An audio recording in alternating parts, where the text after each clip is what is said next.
Welcome to Padma రుచులు. ఈరోజు కోవ కజ్జికాయలు చూపిస్తున్నాను.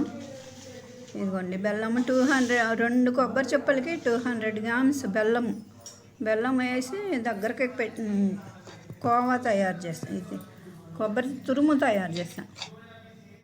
తర్వాత కొబ్బరి ఉండలు చేశాను. 1/2 లీటర్ పాలు, 1/2 కేజీ పంచదార పొయ్యి మీద పెట్టేసి పాలు మరిగిన తర్వాత లాస్ట్లో బాగా మరిగిన తర్వాత చిన్నగా కొంచెం తక్కువైపోతాయి. 1/2 లీటర్ 1/2 లీటర్ పాలు అవుతాయి. అప్పుడు ఈ షుగర్ వేసి కాసేపు తిప్పాలి. స్పూన్తో తిప్పేసిన తర్వాత దగ్గరకు అయిపోద్ది. పాకం తిప్పుకోవాలి. తిప్పుకుంటే కోవా తయారు. అప్పుడు ఈ కొబ్బరి ఉండలకి పట్టించాలి. నెయ్యి రాసుకోవాలి చేతికి. కొంచెం కోవా ఆరిపోతుంటే కొంచెం పాలు తడి చేసుకోవచ్చు, ఏమవ్వదు.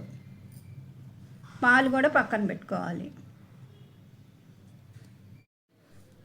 ఈ వీడియో నచ్చితే లైక్ చేయండి, షేర్ చేయండి, సబ్స్క్రైబ్ చేయండి.